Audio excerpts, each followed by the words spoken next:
Madiambal Diagne instant bi à quoi il joue ak les médias par lesquels ils sont passés. donc c'est la personne de Cheikh Omar qui dérange actuellement. C'est la personne de Cheikh Omar qui les dérange ak le poste auquel il faut tamit comprendre son poste bi c'est quoi un DMG, le directeur des moyens généraux. La présidence, le directeur des moyens généraux, pour gâter, c'est pas la peine que je rentre dans le truc, moi, le porte-monnaie du président de la République. La sous présidence, les moyens de la présidence, c'est-à-dire les véhicules, les maisons et tout ça. Alors, plus, il y a beaucoup de choses. C'est pas, mais c'est le DMG qui gère ça. On a entendu parler des voitures. Comment tu peux concevoir, on est en fonction, Suleiman, nous avons l'auto de service. Mais, sur le watché, l'élégance, c'est de rendre la voiture. Nous n'aimons pas l'élégance. C'est de la droiture. Il faut que tu sois donc voilà dans un cadre bien précis. Yo, nga paré nga watch wala nga jël ko wala nga délo ko nga jël ko yóbbu ko bëgg ko def sa momel. Comment tu peux concevoir que des biens de l'État qui appartiennent à l'État se retrouvent entre les mains des gens ba yenn sax ñu koy jaay? Comment tu peux concevoir cela? En tant que DMG, tu as entendu l'histoire des voitures? Ouais. Il y a beaucoup de voitures, ils sont presque à 98%, ils ont récupéré des voitures. Parmi ceux qui n'ont que des cases, des sanitaires, des casses, des il y a des gens, on a récupéré des voitures chez nous. Parce que moi, des artistes, ça, heureusement que l'État a un secret. Donc, les documents sont estampillés, on les cachette, confidentiels et secrets. Maintenant, confidentiel, ça ne sort pas secret. Mon cœur, beaucoup de gens de les jersey. Mais si on donne la liste des personnes qui ont eu à bénéficier des biens de l'État. Ah, non, Cheikh Omar, on a une donc, non, je te dis la liste. La liste complète des personnes qui ont eu à bénéficier des biens. Boba, ñëpp dañuy wuti di xiir dootu amu ci bi dëgg nag dañuy wuti ay xiir pour fët ci ay nit. Parce que y a des gens yi nga xam ne ni ils étaient dans une opulence extraordinaire, ils bénéficiaient des liens de l'État avec de leur connexion avec l'État. Mais ça, am na ñuy wax ne wax ji yëpp lu ko doon fay mooy Cheikh Omar génn jéggalu baalu. Ku muy jéggalu ku mu tooñ. Kan la tooñ tooñul kenn. Kan la tooñ wax bi yow soo dégloo la vidéo pendant 2 heures de temps mais yow tu passes parce que li mu fa wax yëpp mooy c'est la vérité. kon suñu xaar jégalu moom dinañ fa fanaan. non jégalu ku tooñ mooy jégalu ku tooñ lu muy jégalu moom kay. pour apaiser kii mais loolu soo jégaloo li nga xam ne yow tooñoo naa fekk nga. xaw ma da ngeen ko xamee waxu kii jëfu naa fekk wala waxu naa fekk. Il a toujours été constant dans son combat. C'est son combat mooy jàngalee mag yi yu nekk ci mag yi suñu maam yi ñun ñëpp suñu maam yi c'est une propriété collective c'est pas une propriété individuelle. Que ce soit Serigne Touba, que ce soit Hadj Malick, que ce soit Mawlana Cheikh Ibrahima Niass, que ce soit Limamou Laye et tout ça ñun ñëpp Sénégalais ñun ñoo ko moom suñu maam yi lan leen woowoon ñu nekk ci charia sunu yonente bi mais Cheikh ma woote wu leneen lu dul loolu de te ñii naa ni que dafa dingat maam yi nañ ko génne benn vidéo fu mu naan des ñu génne benn vidéo fu ñu wane des clash maam yi c'est important nag coupé 10 secondes ci benn wax wala ci benn xuloo ñëw wane ko mu ne voilà. mais am na fu mu waxee ne tarixa yi aussi bokk na ci lu yàq affaire yi islam. pas ci yu yàq islam mais y a des comportements yi nga xam ne que l'on prête au tarixa. am yi nga xam ne dañoo nekk ci biir certains parmi eux yi nga xam ne ni ils sont dañ koy utiliser. On a vu récemment des sorties qui expliquent et qui montrent des gens yi nga xam ne ni dañoo sol yére sëriñ te pourtant nit yi ñoo leen di dingat di naan yéen lii ak lii c'est comme ce que je t'ai dit. Il y a parmi les gens qui l'ont attaqué. Mais pourtant, si tu regardes des vidéos sur Internet, si tu regardes les témoignages et tout ça, tu te rends compte que ces gens-là, ils sont de la paix. Le problème, moi, les gens, voici qu'ils ont fait une erreur. C'est qu'ils ont suivi leur passion et leurs émotions. C'est un problème politique. C'est purement politique. Mais regarde la chaîne. Ça a commencé sur Internet. Nous avons beaucoup au Maroc. Mais il faut avoir des bras longs, il faut avoir des connexions pour pouvoir instrumentaliser des gens par des chaînes de médias. Voilà, ces chaînes de médias sont en acquaintance avec eux, c'est-à-dire que nous avons beaucoup de réseaux. Nous avons au Maroc. Celui qui est au Maroc, ils ont demandé qu'il n'y avait pas de plainte. Comment ça se fait? Parce qu'ils ont plus cette puissance-là. Ce qui veut dire qu'en dehors de ces gens-là, il y a un réseau derrière. man dama dégg benn kilifa mu ne moom wax ji yëpp lu ko ci métti mooy le fait que mu ne suñuy jumaa yi yu ci bëri dafa am ay signes francs-maçonniques. bon tu sais wax boobu. parce que loolu tam bëgg naa nga leeral ko. wax boobu vidéo bi ils n'ont pas regardé la vidéo jusqu'à la fin. il n'a jamais dit que tamit sëriñ yi ñooy dugal signe jumaa ay signes francs-maçonniques ci jumaa yi wax ko de. il n'a pas dit que sëriñ ñoo ko fay teg. c'est-à-dire dina li laa la wax gars yi dañuy sos. tu sais les francs il faut remonter aux origines des francs-maçons. Il y avait ce qu'on appelait les francs et les maçons. Les maçons étaient les constructeurs. Les francs étaient des guerriers. Ñoom ñoo dox ci Jérusalem et tout ça. À un moment donné, ils ont été persécutés et traqués. Ils ont formé les francs-maçons. Et les francs et les maçons se sont réunis. Parce que les maçons, c'était les architectes. Mais dans les architectures, tu retrouves parfois des symboles maçonniques, comme un arc de triomphe. Gars, non, on va mettre ça ici, ce sera très joli, c'est pour embellir. Architecture. Yo, comment ce que ça signifie? Ils connaissent les signes. Ils connaissent bu nekk lan li fi war a def wala ñu la xoolal parfois fii xoolal ça manque de lumière. Maintenant, on va mettre un petit triangle nga xam ne lorsque la lumière va rentrer, ça va faire un faisceau. Waaw, loolu c'est très joli. Doora na la foofu benn triangle. Tu retrouves des maisons yi nga xam ne gars yi xamul sax li géej bi di lire. Moom il a demandé à ce qu'on lui fasse un plan, on lui a fait un plan, on lui a inséré des signes. Parce que ki ko def c'est un maçon. ci sabab booy la bokk. Donc de ce fait yow soo xamulee yow tu te retrouves dans ou bien tu ne gardes pas le compte. Il y a parfois des petits trucs ay petits détails nga xam ne dina non les bon xool ko tu comprends pas trop ah soo xamulee les signes ak la symbolique des signes ak l'impact des signes dans l'impact des signes mais mën na jàll.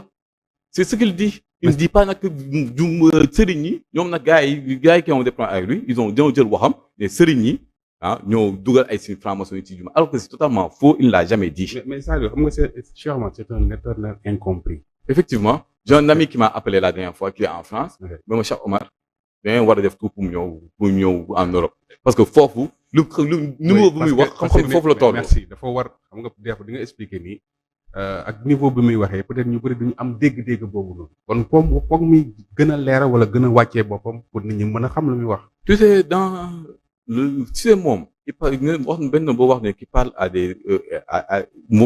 des êtres doués d'intelligence mooy maanaam il parle à une catégorie de personnes. Gis nga y a am na vidéo bu muy wax lu mel noonu sax ceux qui émettent les idées, les grands penseurs. Un grand penseur il discute avec ceux qui ont à peu près le même niveau intellectuel, ceux qui comprennent les choses. Et ensuite ceux qui comprennent les choses ku nekk am na mbooloom bi nga xam ne moom tamit su comprendre les messages bu mu la bëgg a lancer ñoo ak ci seen mbooloo ils pourront faire passer le message.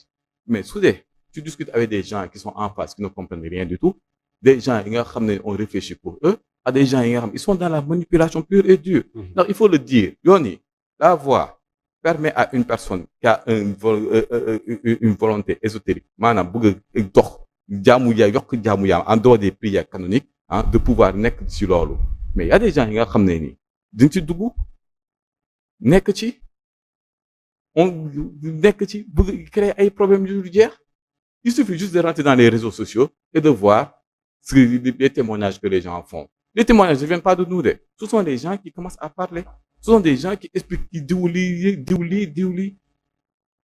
Il y a des gens qui, franchement, actuellement, si je l'une def, su ma ko defoon bàkki yàlla laa la wax dootuma gënati damay tëju di jaamu yàlla pour que yàlla baal ma li ma def. Mais tu vois que ce sont des gens yi nga xam ne ni on peut se poser des questions. Mais Cheikh Omar Diagne n'est pas contre les tariqa. Moom ci boppam dafa bokk ci kuréel. waaw du waxabit du ibaadu. Taalibey Cheikh la yoonu Mawlana Cheikh Ibrahima Niass la jël. Il a le plus grand respect pour suñu maam yi ak leur lekk. ànd nañ plusieurs maintes fois ci ay sëriñ ak ay cheikh murit ñu toog ñoom ñuy toog di waxtaan ci ay xasaay ñu koy may ay xasaay mu koy lire. D'ailleurs am na lu bëri lu mu wax ci mouridisme fii loolu ñëpp dégg nañ ko par rapport ak lu positif li nga xam ne moom la tarixa murit am loolu yëpp dégg nañ ko mais leen lu am solo mooy am na ñoo xam ne dañuy teg ay actes politiques yéen en tant que aussi ay nit yoo xam ne da ngeen topp Cheikh Omar est-ce que réponse politique waruñu ko mën a xaar si yéen. La réponse politique c'est-à-dire. parce que am na ñoo xam ne dañuy jël xam nga am na ñuy def récupération politique. Effectivement ñooñu laaw naka leen ngeen dina leen tontu. En fait c'est une cabale politique. C'est une cabale politique mais ñoom n'ont pas osé s'afficher. am ñeneen ñu yónni. dafa am ñeneen ñu yónni ne leen dem leen taxaw ci kanam. tu as vu nii que y a un groupe de une dizaine de personnes bi nga xam ne instant bi nii ñëpp ñoo ngi dal seen kaw parce que ñëpp xam ne nii ce sont des mercenaires. Maintenant nag parce que ñoom ils n'ont pas osé s'afficher, ils se sont cachés derrière eux. Nous on sait ce que l'on sait et on sait à qui on a à faire face. Il y a des choses yi nga xam ne nii c'est pas la peine de répondre parce que soo génnee di wax ils peuvent dire sa wax désorienter ko yóbbu ko feneen fi nga xam ne bokku fa. Mais tant que ñoom ils s'affichent pas, nous on ne s'affiche pas. On a rien à redire. Maintenant nag bis bu ñu taxawoon jël seen responsabilité ak leur courage parce qu'il faut être un lâche pour envoyer des gens pour faire la sale besogne. ba boo la tere ñëw taxaw nga xeex li ngay xeex tapet mooy yónni ay nit pour ñu koy xeexal. Ces gens-là nag le jour où ils ont le courage. am si ñi nga xam ne ñooy yónni ay nit. On sait qui xam nañ lépp. On sait qui fait quoi, qui discute avec qui et qui fait quoi. Xam nañ lépp, on sait tout. waaw xam nga ñu nekk ci ginnaaw xam nañ lépp, on sait tout, on sait qui fait quoi et qui discute avec qui. Mais il y a des choses yi nga xam ne tamit ils n'ont pas voulu se prononcer, ils sont restés dans leur coin. Ñu tamit ñu toog di seetaan. Il faut avoir le courage. Nous quand on pose un acte, on a le courage d'assumer nos actes. Bon, ils ont jóg pour xeex Macky Sall, on a fait nos conférences de presse, on a assumé. Yónni ay boy dina Macky Sall lii ak lii. Non, dañoo taxaw def suñu conférence de presse. Suñu leader ñu jàpp ko tëj ko. Il a fait 3 fois la prison ci ay tappale. La première fois fii Sénégal c'est la première personne bi nga xam ne dañ ko jël pour une affaire de diffamation ki nga xam ne ça va directement au tribunal dañ koy traité ñu jël ko pour une affaire de diffamation ñu yóbbu ko en instruction comme s'il avait fait un crime. Il a fait là-bas 3 mois. mu ne Imam Ndao dañ ko war a autopsier parce que les circonstances de sa mort sont louches, il faut qu'on voit ce qu'il a dit la moo ko rey. ñu jël ko encore yóbbu ko moom ak Karim Abdou Karim mu def fa 4 mois. mu gën a di def déclaration pour jàppale Dame Mbodj qui avait été victime d'une tentative d'assassinat bi nga xam ne jusqu'à présent l'histoire là n'a pas été élucidée malgré la présence de vidéos provenant des caméras de vidéosurveillance d'un hôtel de la place.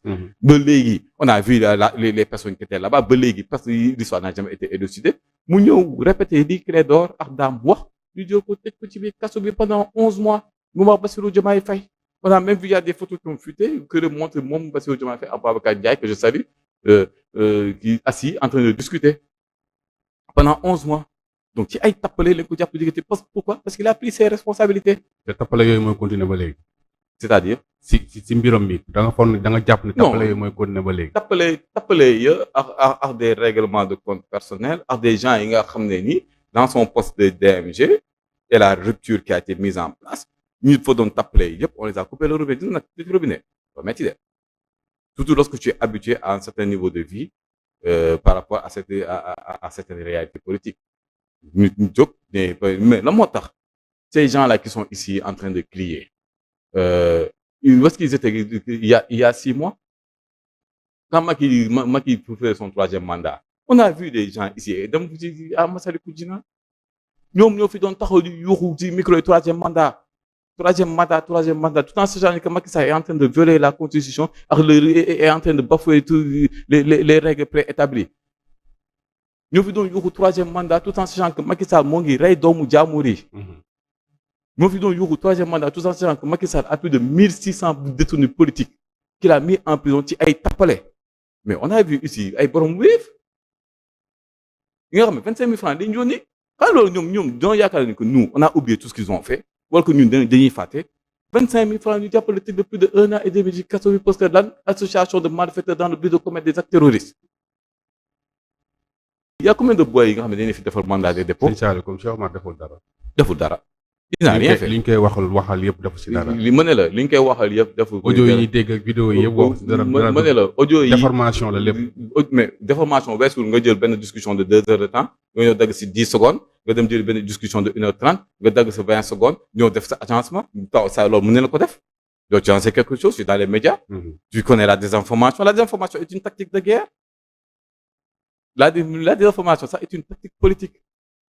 On a vu l'élection de Trump lorsqu'il a été élu. Les gens l'accusent d'avoir utilisé des agences de désinformation d'un côté à des agences qui laissent le profil des personnes. Pour pouvoir xam naka lan leen la war a wax lan nga bëgg a dégg ñu wax la ko bu nga dégg ko. Ce sont des stratégies. Donc la désinformation nag fii nag on est dans une campagne de manipulation et de diabolisation bi nga xam ne qui n'a pas lieu d'être. On est dans un pays bi nga xam ne on est réfractaire à la discussion. Donc su ma ñëwoon sax di lay wax ni que non Souleymane instant bi yaa ngi commencé jëm mag tu dois faire des efforts et tout ça